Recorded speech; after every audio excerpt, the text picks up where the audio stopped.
UP और उत्तराखंड की खबरों के लिए एबीपी गंगा को सब्सक्राइब करें और बेल आइकन दबाएं।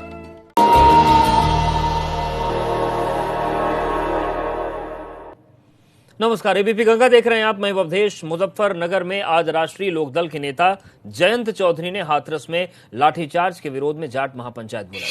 पार्टी ने इस रैली को लोकतंत्र बचाओ जाट महापंचायत का नाम दिया। यहां पर सैकड़ों की संख्या में लोग इकट्ठा हुए। महापंचायत रैली किसान कानून के विरोध में भी बुलाई गई थी, लेकिन इस दौरान वहां क्या हालात बने ये आप इन तस्वीरों में देख सकते हैं। महापंचायत में बेतहाशा भीड़ आई। कोविड-19 की धज्जियां उड़ी प्रोटोकॉल की।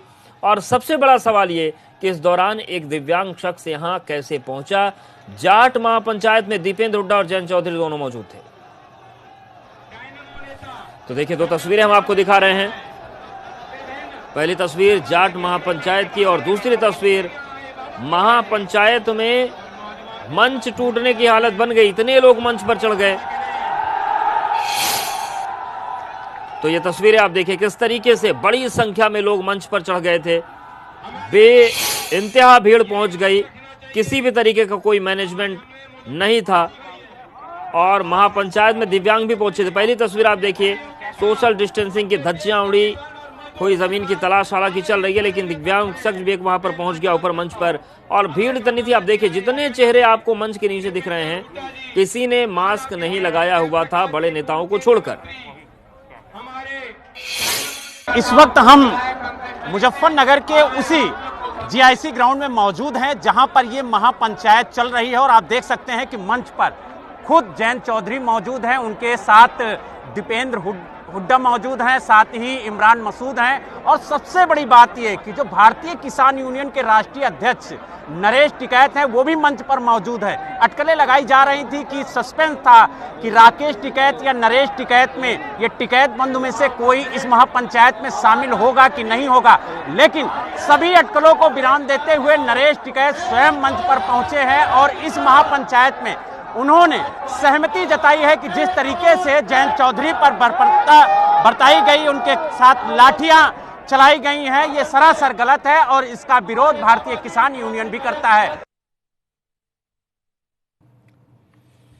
तो आरएलडी ने महापंचायत बुलाई थी और महापंचायत में सरकार के खिलाफ जमकर हल्ला बोला गया। और इस दौरान जयंत चौधरी ने क्या कुछ कहा ये भी हम आपको सुनाते हैं। हमें ये याद रखना चाहिए, आज हमने मुजफ्फरनगर का स्थान क्यों चुना? क्योंकि मुजफ्फरनगर का इस क्षेत्र का अपना एक मिजाज है, अपना एक इतिहास है। बड़े बड़े बादशाहों को रास्ता बदलने के लिए आप लोगों ने मजबूर किया, अपने इतिहास को नहीं भुला सकते।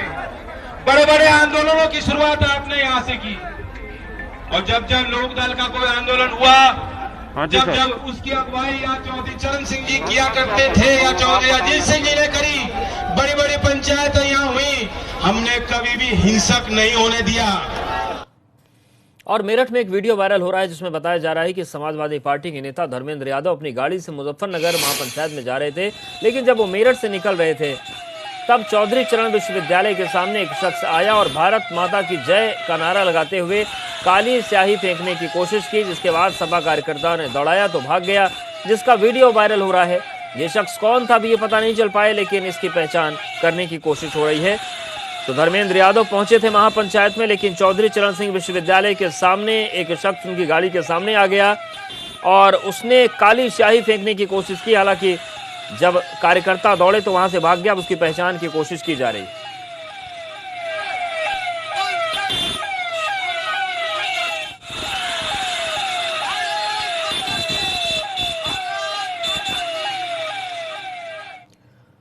और बड़ी खबर मुजफ्फरनगर से है। आरएलडी की महापंचायत में जूते चप्पल भी चले। मंच के आगे बैठने को लेकर कार्यकर्ताओं में विवाद हो गया। और देखिए, ये है महागठबंधन, ये है महापंचायत और ये है महामिलन। जूते चप्पल लात घूसे, जिसको जो समझ में आया जमकर चले। मंच के आगे बैठने को लेकर कार्यकर्ताओं में विवाद हो गया। विवाद के समय मंच पर राष्ट्रीय उपाध्यक्ष जयंत चौधरी बैठे थे। लोकतंत्र बचाओ महापंचायत में लोक दल के कार्यकर्ताओं में विवाद हो गया। तो सवाल यह है कि लोकतंत्र तो तब बचेगा जब राष्ट्रीय लोक दल की एकता बचेगी, लेकिन चप्पल के नीचे एकता है।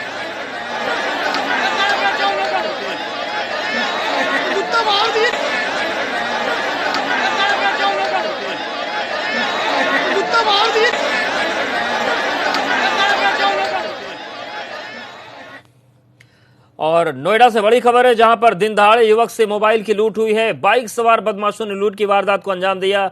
सीसीटीवी में ये वारदात कैद हुई है। सेक्टर 49 के एलाइट होम सोसाइटी की वारदात है। तो इससे पहले भी यहां पर इस तरीके की घटनाएं हो चुकी हैं और एक बार फिर से नोएडा में ये तस्वीर सामने आई है। दिन दहाड़े एक युवक का मोबाइल छीनकर जो लुटेरे थे वो फरार हो गए। सीसीटीवी में वारदात कैद हो गई है। सेक्टर 49 के एलाइट होम सोसाइटी के पास की वारदात है। और अब बात हमीरपुर से है, जहां पर एक महिला ने एक युवक के ऊपर दनादन थप्पड़ों की बरसात कर दी। काफी देर तक यहां पर यह हाई वोल्टेज ड्रामा होता रहा। पूरा विवाद डग्गामार वाहन में बैठने को लेकर हुआ। मामला सुमेरपुर कस्बे के बस स्टॉप का है। खास बात यह है कि पुलिस भी वहां पर कुछ देर तक तमाशबीन बनी रही।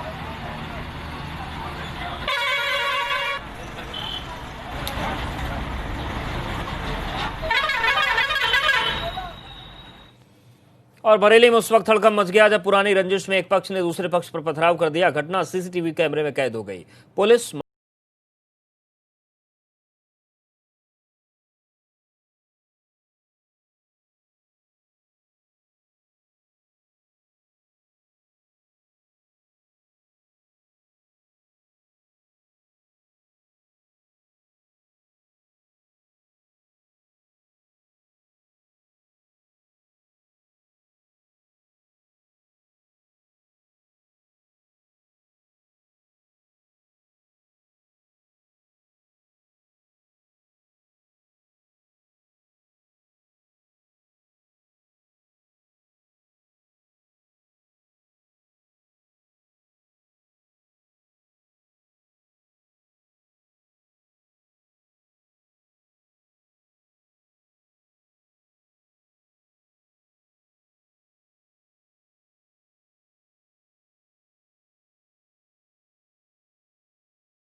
पर हमला कर दिया। दबंगों ने महिलाओं और बच्चों तक को नहीं बख्शा। चौंकाने वाली बात यह है कि पुलिस के सामने ही जमकर लाठी डंडे वहां पर चले।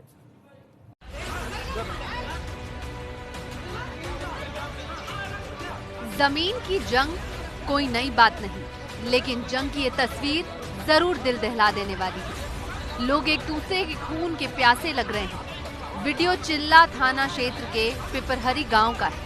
एक दबंग का ग्रुप एक परिवार पर जानलेवा हमला करने पर आमादा है। हैरत ये कि सारा मंजर खाकी वर्दी धारी की मौजूदगी में घटता है, लेकिन वो किसी को बचा नहीं पाता। दबंगों की एक एक करतूत इस वीडियो में मौजूद है और पीड़ित परिवार का भय भी। वीडियो में लोग लाठी डंडे से लैस है और एक शख्स तो बंदूक लिए भी दिखाई दे रहा है। चौंकाने वाली बात तो ये है कि दबंगों ने इस दौरान महिलाओं और बच्चों को भी नहीं बख्शा। लोग भागते रहे, चिल्लाते रहे और दबंग हमले पे हमला करता रहा। एबीपी गंगा के लिए बांदा से अभय निगम की रिपोर्ट। बहराइच में मटेरा विद्युत उपकेंद्र में तब हड़कंप मच गया जब विद्युत उपकेंद्र में तैनात एसडीओ ने दिव्यांग संविदा कर्मचारी से मारपीट कर दी। अब देखिए तस्वीर। इस दौरान कर्मचारी के साथ एसडीओ की मारपीट का वीडियो वायरल हो रहा है। दरअसल सामूहिक हड़ताल में शामिल न होने पर दिव्यांग संविदा कर्मचारी की मारपीट की गई। फिलहाल मारपीट का वीडियो तेजी से वायरल हो रहा है।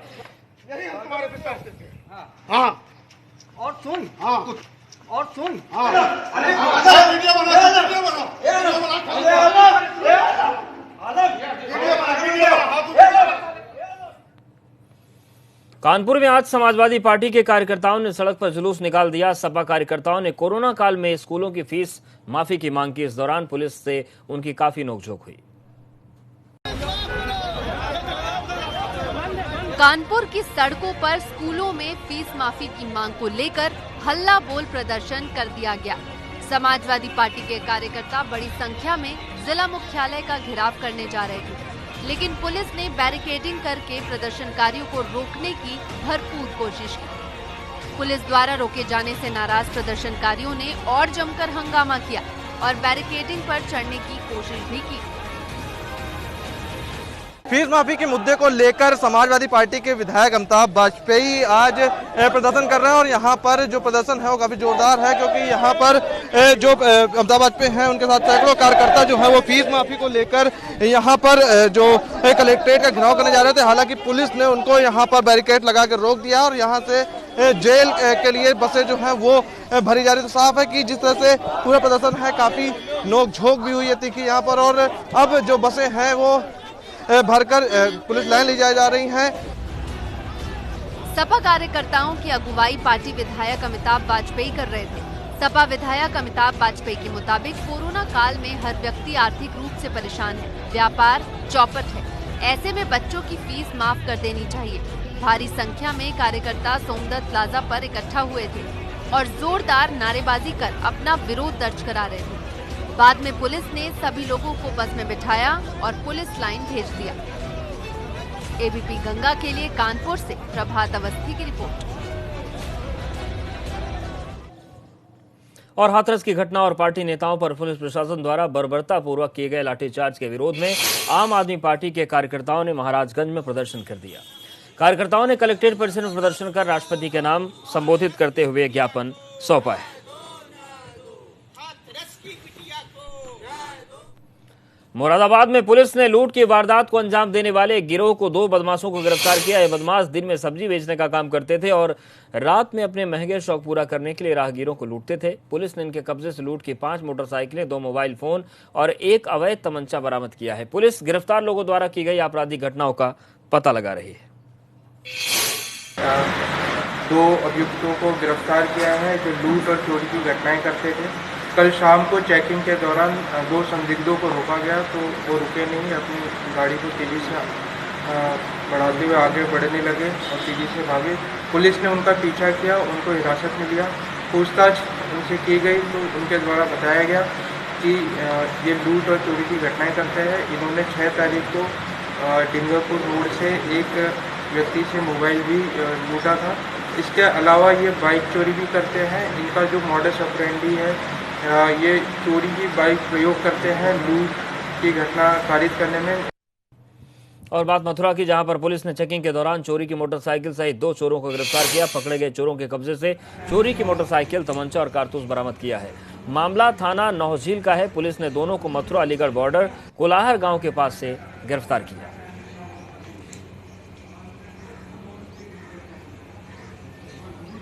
प्रयागराज पुलिस ने ऑनलाइन फ्रॉड करने वाले गिरोह का पर्दाफाश किया और एक शख्स को गिरफ्तार भी किया है। पुलिस के मुताबिक इस गिरोह में 100 से ज्यादा लोग ठगी के गोरख धंधे को अंजाम दे रहे थे। इस गिरोह के लोग बैंक अफसर बनकर लोगों को फोन करते थे और धोखे से उनका OTP हासिल करने के बाद उनके बैंक अकाउंट से लाखों रुपए की रकम हड़प लेते थे।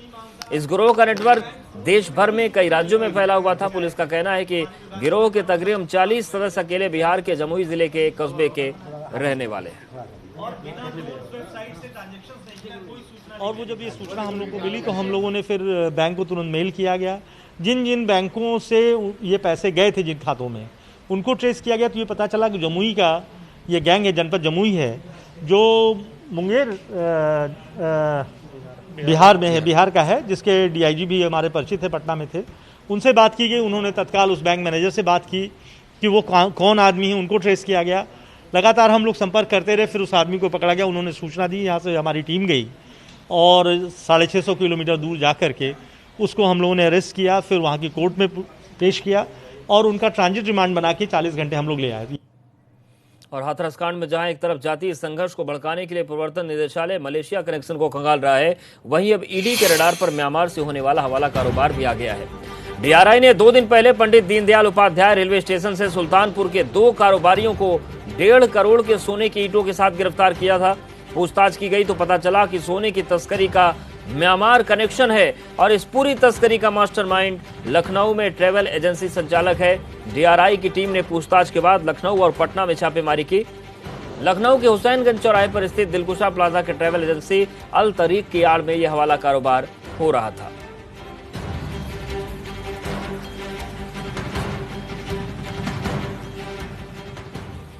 आज लखीमपुर खीरी और कानपुर में आग लगने की इसी घटना से दहशत फैल गई। लखीमपुर खीरी में शॉर्ट सर्किट से घर में आग लगने से एक युवक की मौत हो गई, जबकि कानपुर में आग से एक ट्रक जलकर पूरी तरीके से राख हो गया। तो 2 तस्वीरें आपके सामने हैं। पहली तस्वीर लखीमपुर की, जहां पर घरों में भीषण आग लगी। आप देखिए कितनी बुरी तरीके से, कितनी भयानक आग में घर जल रहे हैं। और दूसरी तरफ खड़े ट्रक में आग लग गई। कानपुर की ये तस्वीर है जिसमें ट्रक पूरी तरीके से जलकर राख हो गया।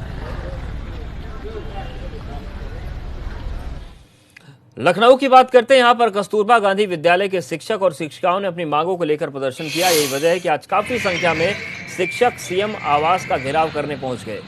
संविदा अवधि खत्म होने के बाद आगे कोई फैसला न होने पर नाराज शिक्षक प्रदर्शन पर उतर आए हैं। हालांकि हजरतगंज पुलिस ने उग्र प्रदर्शन होने पर प्रदर्शनकारियों को रोक दिया और कई टीचरों को गिरफ्तार कर इको गार्डन भेज दिया।